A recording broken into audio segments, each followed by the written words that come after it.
Hi, it's Erin, and I have kind of an unusual, weird flow of really high vibes today. I mean, I don't know, I've been dancing. I've got my Ascension journal here.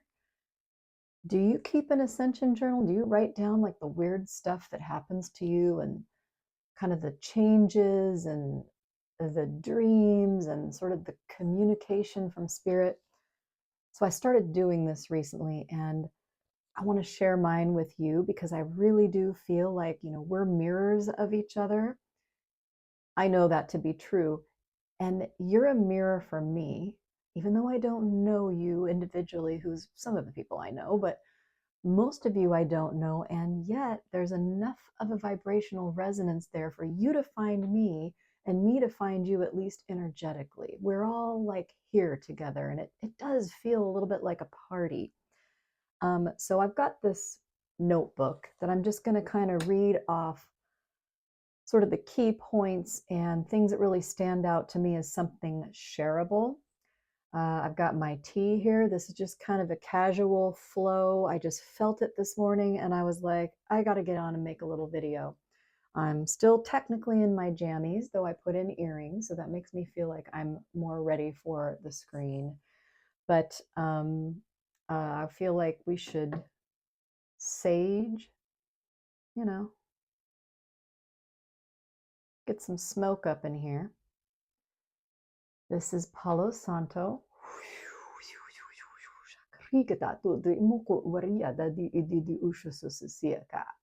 All right, one of the guides came in to do a little bit of an energetic clearing for all of us.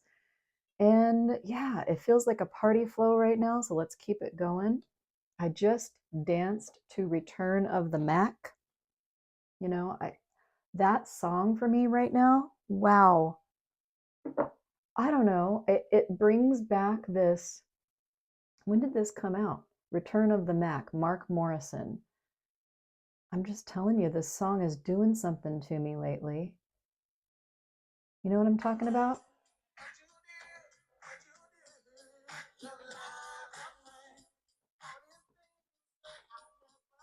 You lied to me, and I did. Return of the Mac.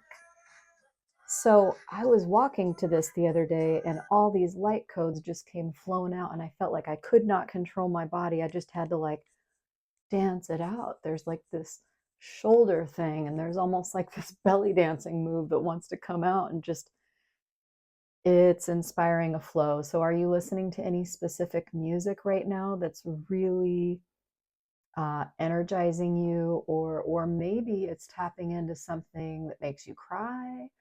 Maybe it's something that takes you back to a certain time period in your life where maybe you're doing a lot of clearing for that little piece of your life, and the music just plugs you right into that spiritually. You can just be right there with that part of yourself.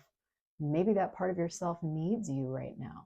Maybe the part of me that was listening to this over the radio years ago while I was really going through something, maybe that's part of my soul that got kind of fragmented that I'm reintegrating now. It's possible. So I'm going to lay out the details of my personal, now public, because obviously I'm making a video about it, Ascension journal. If you're on the Ascension pathway, if you've had a spiritual awakening and you're going through, your ups and downs, your shadow work, your ancestral healing, your generational trauma coming up, then you're one of me. I mean, we're in the same boat. And I'm happy to be in this boat with you. It feels like we are a team. We are a family of light. And even though we're in individual different bodies and we were born into these different bloodlines or whatever it is, we are family to the core. If you're watching this, you are my family. Maybe you've been my mom in a past life. Maybe we've been sister or brother. Maybe we've been enemies. I don't know. But we're here together for a reason. And that's becoming more and more profound as a truth for me as I meet more people in the world, as I sometimes just sit next to someone who I know is struggling. and I don't know that person, but I know that person. And there's a reason that we're sitting next to one another. And that is one of the things I actually have in my journal this month.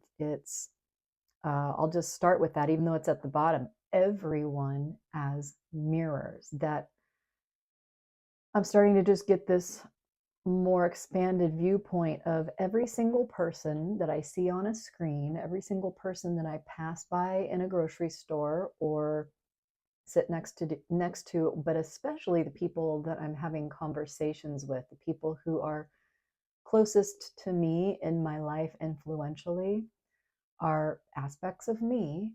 And if they trigger me, that's really something in my face that I need to deal with rather than, externalizing it. Yeah, that's an annoying person, or yeah, I don't like how she or he um, acts. I don't like their behavior. I don't like the way they think. Well, that's me. And I'm now really starting to take those little clips, if you will, and kind of insert them into my own meditation practice, into my own healing practice, so I can really look at myself and see what part of me is really bothered by that person or inspired by that person, maybe envious of that person, whatever part of me is looking at them and really out, to interact with that energy. That's the part of me I'm working with right now. So that's been a really strong message for me. And if that resonates with you, if any of this stuff resonates with you, please leave it in the comments. Share with me what you're going through, or even if it's just related, so this can feel more like a conversation. I would love that. And it's good for other people to see that too. It makes us feel like we're not so isolated in this journey. So this month, one of the big themes for me has been seeing beings, not human beings, in dreams or visions. And when I say a vision, it's usually when I'm almost asleep or I'm in deep meditation and I ask for some information or I ask for something. And I'm really fishing into who's here vibrationally in my vibration, which soul aspects are here, or could it be other beings, other collectives that are working with me right now that would really like me to know something. And so in dream time, I've been on ships, but for me, the I guess the veil concept of being on a ship, it's veiled to, instead of like it being a starship or a light ship, it's usually a ship on the ocean, like a cruise ship or something like that, or an airplane. And another spiritual teacher guy, I mean, he's a big personality. Rion on Unite the Collective was talking. Oh, visit his channel. I mean, if you're on the Ascension path, he's a big personality, but he shares a lot of information that resonates with me. And he was part of my awakening, I would say. I even went to go to a conference in Sedona where he was a speaker. He's talking about contact and beings who, well, human beings who've had an awakening, who are integrating their higher selves, that are, expanding their soul, remembering who they are.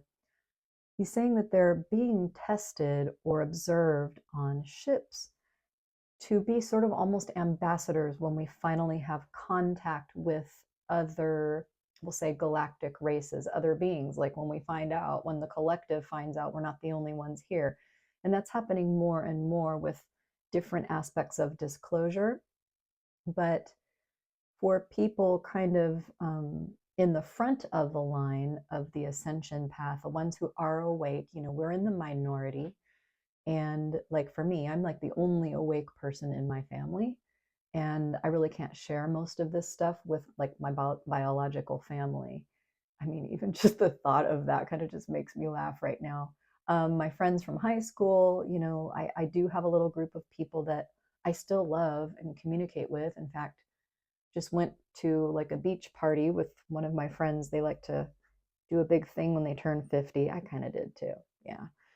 Um, And, you know, there are a lot of people there and they don't really know most of what's going on in my journey. And I just don't share that because it would just not be appropriate. They're not in that new reality, honestly. It's just my reality has shifted. And this is another thing that can feel a little bit lonely is your reality shifts, but the people that you knew or that you currently know maybe haven't shifted. That can feel very lonely and kind of isolative. And I think that's honestly one of the reasons I started a YouTube channel, just so I can, you know, people can self-select out of this if they're bored by it or they think that I'm a weirdo or something. But there are some people that are like, yeah, me too. Oh man. So that's why I do this. Because it may be that the people that you've built your life with, they aren't in this new reality yet. They're not in this new vibration. Their vibration is still holding enough to keep them in their tiny box. And, you know, I can't shatter that reality for someone else. It's not my job. Their reality will shift when it's ready to shift. I might be an example of someone who, you know, is now paying attention to their body, their health, their emotional health, spiritual health, but it doesn't necessarily mean that they want to do that too, or they're even interested in it. Okay, so a lot of what I would call preliminary ET contact. And the other night, I had an experience where after a series of dreams where someone in the dream literally said, "You know, we're being observed right now," and it felt like different conversation topics were being presented. It felt like there were observers, almost like people with their notebooks. Like, okay, if we introduce this conversation topic now, how will they react? So new topics were being introduced. The setting was like a table at a restaurant, and I saw people literally putting on and taking off disguises. So that tells me, and it didn't really feel like a dream, it was one of those astral kind of experiences where it's like part dream, part astral, and then you come out of it really remembering it, going, oh, that was not a dream. So, you know, people were donning and taking off costumes. So I saw that maybe these aren't humans. And there was a point in the conversation where it felt like topics were being plugged in, and everybody was kind of like, oh, yes. And somebody just finally stood up at the table and said, "Do you realize that we're being observed right now?" And everything then kind of slowed down. It was like, what? Okay, yeah, that makes sense. And then it was over. It was like, oh, the jig is up. Okay. So a couple nights, I want to say it was about a week after that, I started having like in the middle of the night, I started having a feeling that there were people in the room. And actually a guide came in and did say, like clairaudiently, there are people in the room. So I fully woke up. I was trying to ignore them because I just really wanted to get sleep. So I woke up enough to recognize that there were some beings. And now, when I say standing in the room, I mean sort of energetically. It's like I was sort of here, sort of somewhere else, and energetically, it felt like they were over there in the room. The main one that really stood out to me was a male, pretty tall, looked human-ish, but had long black hair and dark skin, and was wearing a red shirt. And I'm going to kind of compare it to a Star Trek uniform, but I watch a lot of Star Trek, so that could have just been like a veil. Like, let's look like Star Trek people for her, especially if they were very different looking ET type people. That could have been for the softening for my consciousness, but I could not ignore him. He was obviously the main spokesperson or whatever. Uh, and what happened was I started getting a really tickly throat. And I started coughing because I was kind of in my head telepathically transmitting, what are you here for? Well, what's this all about? And I'm still very sleepy. I'm in that kind of in between mode. So I start asking, like, what's this about? And I get this tickly, like, clearing in my throat. And I start coughing a little bit. And sometimes that is a precursor to a big flow of light language coming out. It's like the throat chakra wants to clear, something's ready to come out. And once I finally said, okay, I got a really long, big sort of download flow of information through light language. And I don't know that I've completely unpacked what that was, but the next day, so I don't remember much about that. I was just like, okay. Because this part of me, my Erin ego self, I was just too sleepy to really like process all of it. And so I said, okay, that's great, thanks. And I didn't feel any. I just felt, benevolence from it, but it wasn't clear to me exactly what that was. But later on, my friend Gabrielle, who's been on this channel, because I have a little texty group with some soul sisters, and I texted that experience, and she texted back, it feels like you're being initiated for something. And these are like a little series of tests. Like, how does this person do with this type of contact, with this level of contact? This contact was mostly like energetic, telepathic, but not so much in the physical. It's not like I could reach out and touch these people. But they were definitely in the room, very spiritually strong, something that I could not ignore through my sensing body.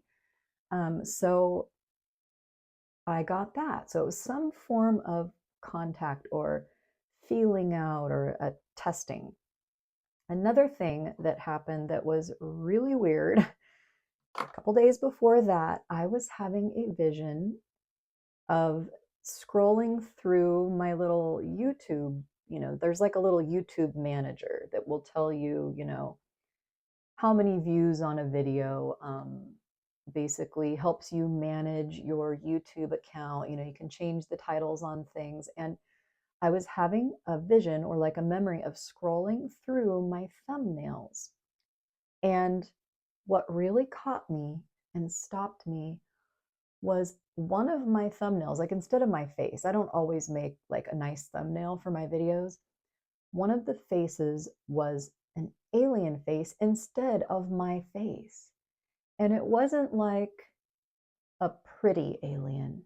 It was a little bit shocking. Like the eyes were so different and the face shape wasn't exactly human. And I think that we have a really strong aversion. We have a sense of shock or panic when we see a being that looks humanoid, but they're not exactly human. And the dimensions of the face are really not something we're used to looking at. And also, this alien face had a mouth that turned down like this. And I think that's just the way it's shaped. But in my mind, I am programmed to see the frown and think someone's angry. And so then you get this sort of emotional, energetic imprint of, oh, am I in trouble? And you get a little scared, or at least I did. So I felt that come in for a couple of seconds. It was like, here's a reaction washing over me. But this time I felt something inside myself say, no, I want to look at that. I want to see that. Like, this is something important that I need to see. And I felt myself almost like watching myself from the outside observe my own reactions to seeing that ET face. And I do believe that that is an aspect of me trying to show herself, it was female, trying to show herself to me in kind of a gentle way.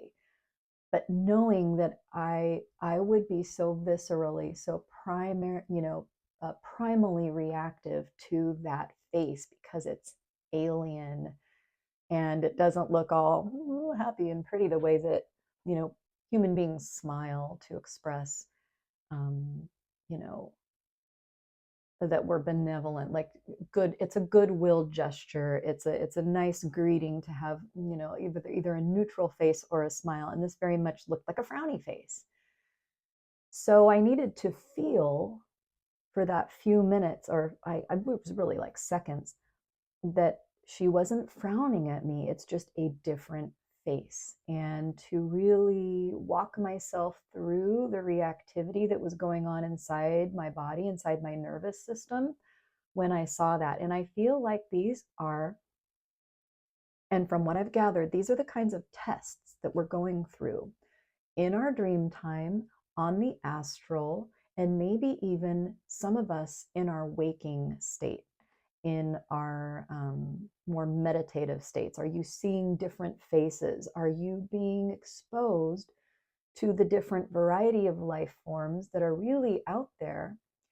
And this leads me to my next thought. So, are we really getting ready for contact? It feels like that. And when I asked, why did I get that visitation the other night? The only word that came through clearly for me was the word contact.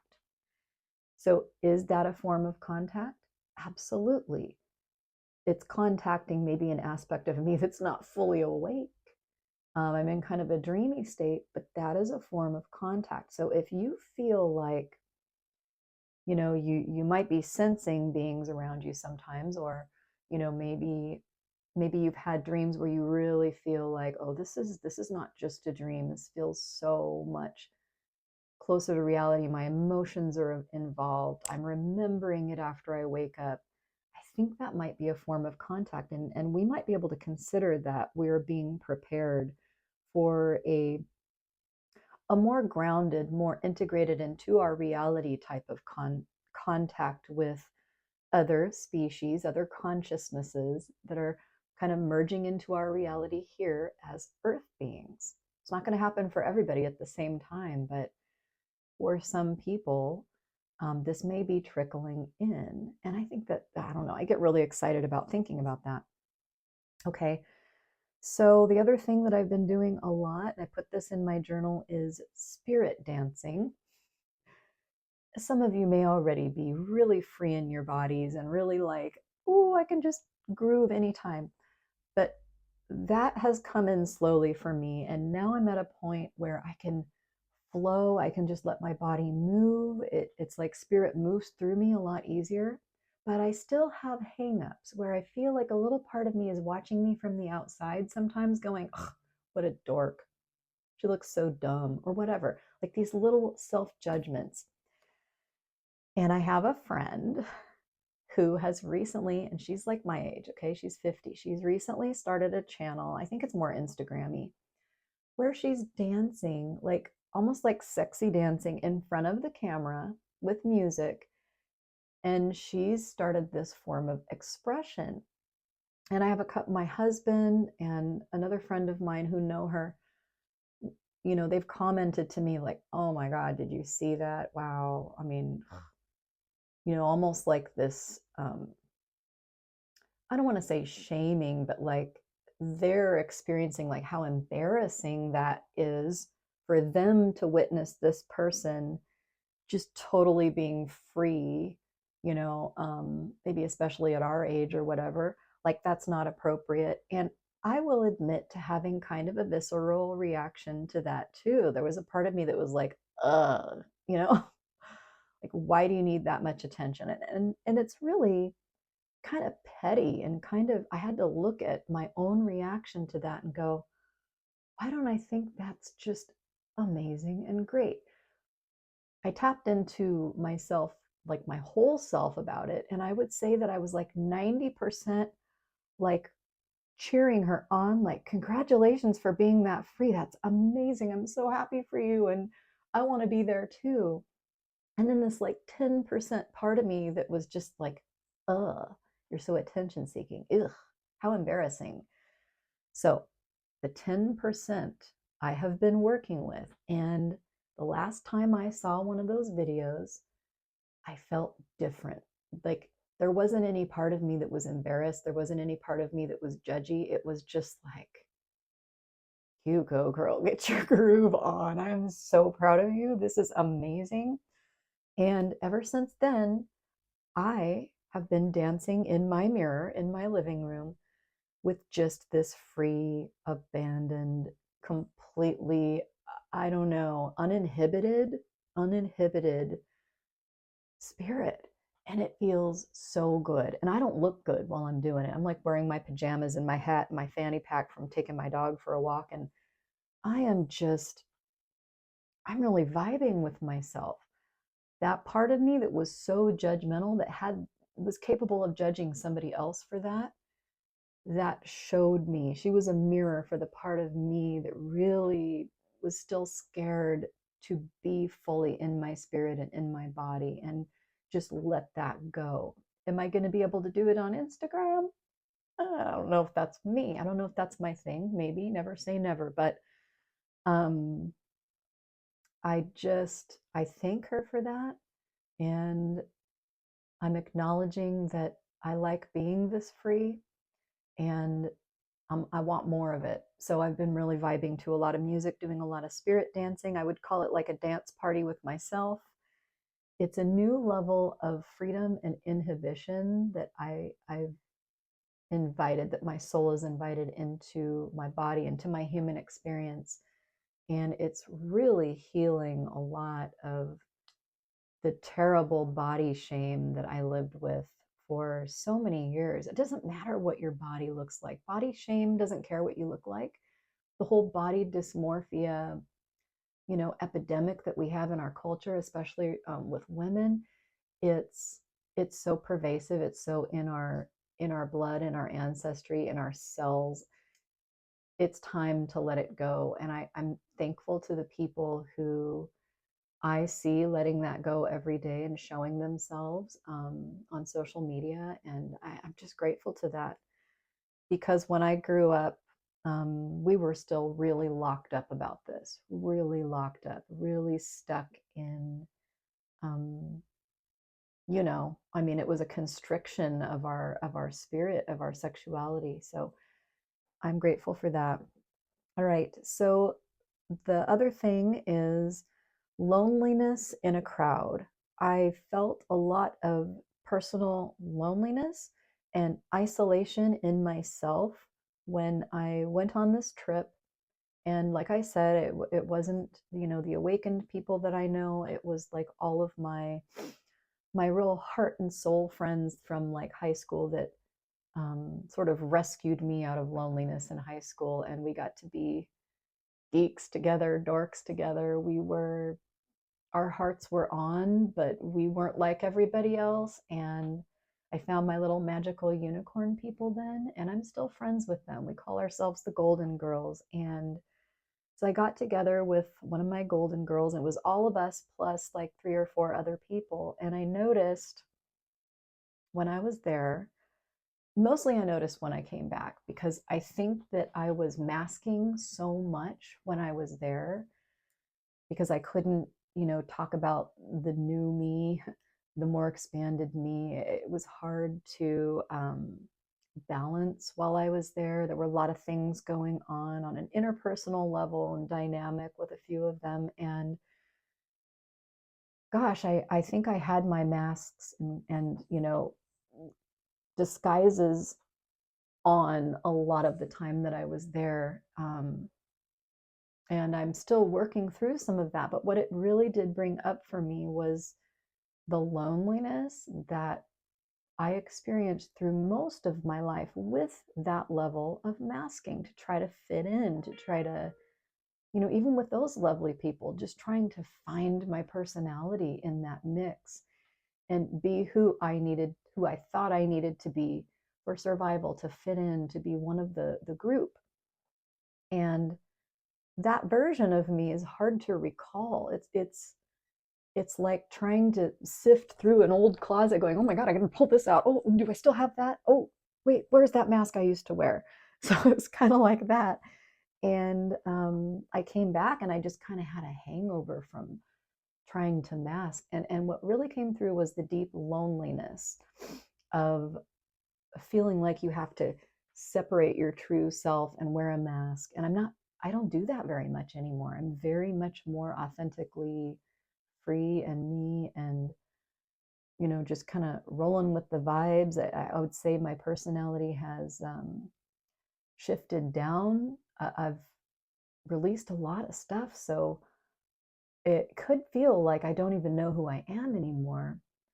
But when you go back in your historical registry of the people and you're with them for like 2 days straight, you're trying to reach back into that registry of like, who am I? Or at least I did. And it was painful. It didn't feel good. I realized that I'm very lonely in a crowd when I'm doing that. I'm very much kind of ignoring myself and trying to imprint on what I think everyone else needs. And that's just, that's part of my wounding pattern, and I'm working through that. I think that I do that less and less with the people that I've met sort of that are more vibrationally aligned with me at this point in my life.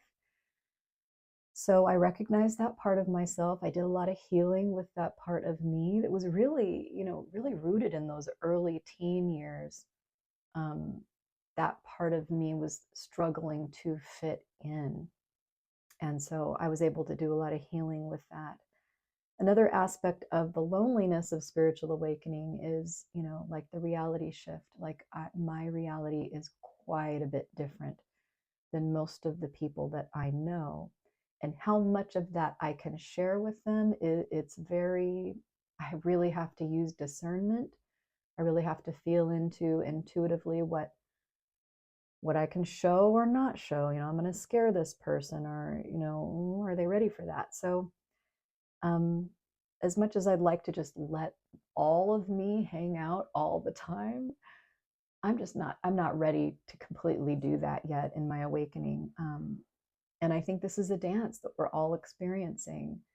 Can you let all the pieces and parts of you hang out and flap out all the time? If you can and you've gotten there, leave a note in the comments. I'm proud of you. Cheers. I want to be more like you.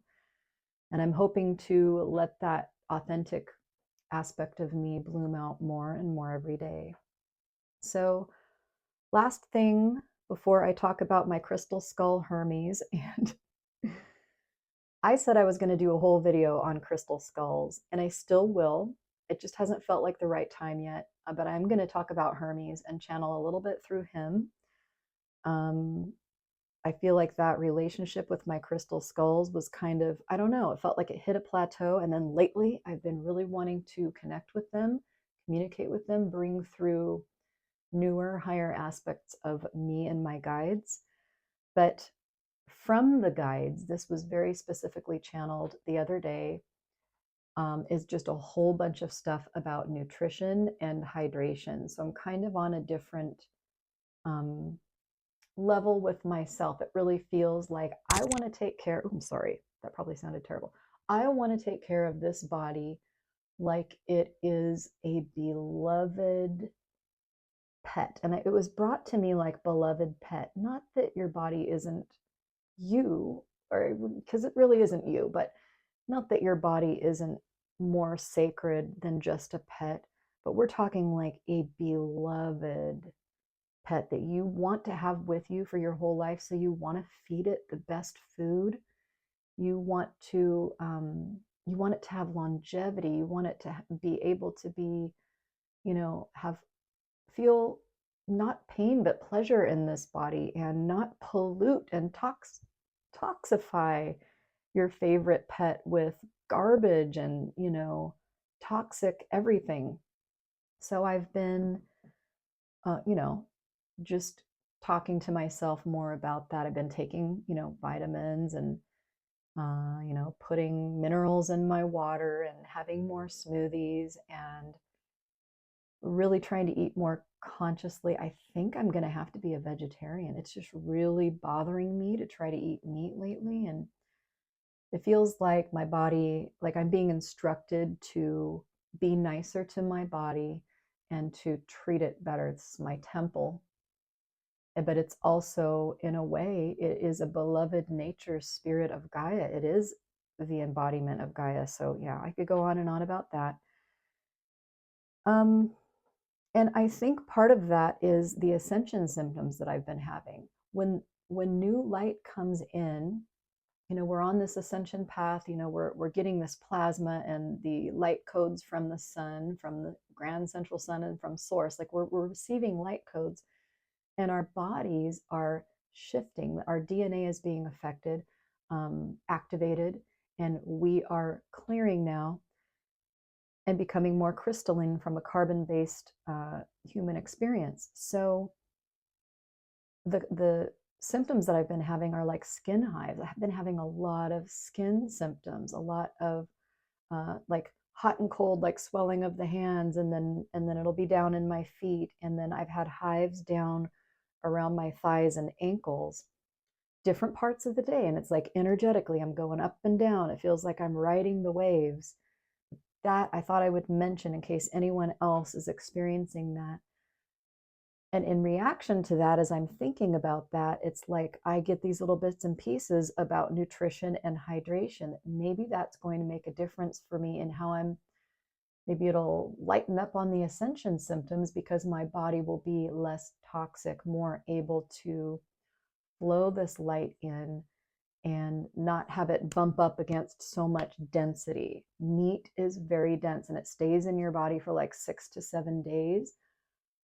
I'm not so sure that's really working for me anymore. I think I need to be lighter, more water in my body, less dense, bleh. Okay, that's all I can think of to say. Bleh. Now, okay, I think I've talked about everything on my Ascension journal. Let's talk about Hermes. This will be like a little bonus for people who like crystal skulls and crystals and stuff. So this guy is he's been with me on my path for a long time. I became really interested in and connected to the consciousness held by several different crystal skulls. Let's see, it was probably about year 3 in my awakening. And this crystal skull holds a consciousness that calls himself Hermes, and has really branched out into many aspects of this Hermes consciousness. And when I connect to him, now this is jade. It's a black jade. It's a very grounding and purifying stone. The crystal itself is grounding and purifying.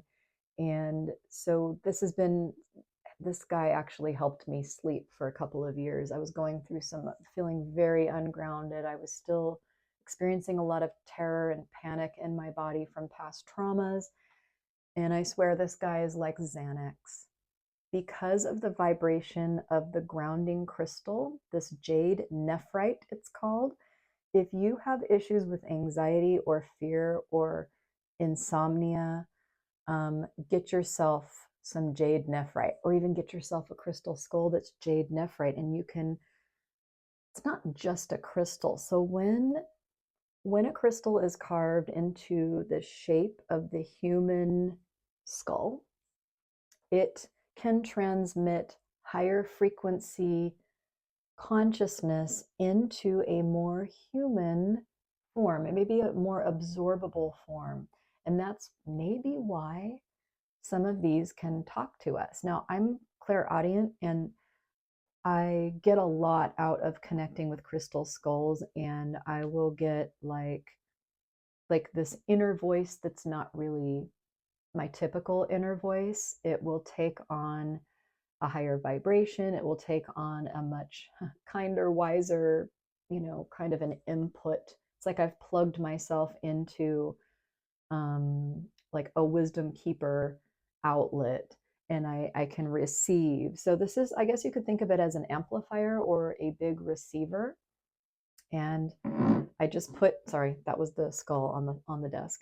I put my thumbs, and fingers on it, and I will kind of channel through this guy. And I get all kinds of lovely information. I have met a few of my guides through him. This is going to sound really weird, but I think that I might be communicating with several people who I think were saints when they were here on Earth, One of them is Fred Rogers, who comes in for me. Mr. Rogers is like one of my heroes. Um, Bob Marley, okay, and you can think I'm crazy if you want to, but David Bowie is another one, and they come in. And now I really think these guys are ascended masters. I think that the work that they did here on Earth is so profound, and they're so well known because they really are saints. They really are, ascended masters in human form. They brought something to us. All of them did at a time when we really needed it. This is like, getting ready for the big ascension golden age to kind of start ramping up. So those I'll call them personalities come through Hermes, and I can like instantly talk to them. Now, is it really them? Whatever. I mean, it feels kinder, wiser, and more engaging than just my typical ego consciousness. So maybe it's an aspect of, my higher self wearing a David Bowie costume. It doesn't really matter to me, to be honest with you, because I'm not going online saying, this is what David Bowie said and it applies to all of us. I'm communicating with David Bowie and I'm a medium and this is what David Bowie says. There are people who channel like that. That's not what I'm doing. I'm bringing whatever it is from that ascended master, or from that, we'll just call it spirit personality, into me to help me. And by the way, David Bowie loves to dance with me. I mean, he gets right in my face and kind of starts transmitting these codes, and it's truly awesome. I kind of dance with David Bowie like on the astral when I connect to him through Hermes. Mr. Rogers comes in and works with my inner child. There's nobody else who does inner child work like Mr. Rogers. If you are on the healing path and you really want to work with your inner child, we're talking about like maybe some deep childhood trauma, makes me want to cry right now. Bring in Mr. Rogers. He is a spiritual energy. I'm quite convinced he's an ascended master, and you can connect to him. Absolutely. He'll come in and help you. So anyway, I wanted to talk a little bit about this crystal skull, and just encourage anyone who's slightly interested in connecting with your guides or channeling through crystal skulls. I know some people might think it's creepy or dangerous to open yourself up like that. Why are you afraid of you? You can't connect to anything that isn't you. So bring it in, connect, see what you can get. I have a little one too. And this guy, so it's not as expensive to get a small one, but I don't get quite as much energy out of this one, but I still get a connection. And I can hold him in my palm. I can actually hide him from the world and just kind of be like, this is my little helper today. This is my little guy. And, play around with that. I said I was going to do a video on how to cleanse, connect with, and sort of activate your crystal skull so that it really can work for you and be a spiritual ally and be one of your metaphysical tools that you use to connect deeply to yourself, your guides, the universe. And if anybody wants that still, leave a little note in the comments for me. I'm also probably going to do some channeling sessions on here where I'm just channeling through Hermes and just giving it to you straight exactly how I sense it, through light language and through other spiritual messages. But today I just wanted to touch on it. I'm back in business with my crystal skull. It's like a reuniting, and it feels kind of like a nice reunion where on this level of wherever I am in my vibration, I can really use this right now. Mwah. And I love him. I do. And I feel like he loves me. So, all right. That's it. That's all she wrote. I can't think of anything else to say. I did, draw up this Ascension map. It's like Ascension explained, and Ascension and shadow work explained in like 3 pictures. And I'll put that on a different video because this has just gone on for way too long. If you stayed all the way to the end, thank you. It was so nice hanging out with you. And leave a note in the comments. How are you feeling? What's your Ascension journal have in it? Even if you don't really make one, but just what are your experiences right now? Um, if you like and enjoy this style of content where we're just casually vibing over a cup of tea about Ascension stuff, let me know. I will talk to you soon. Bye.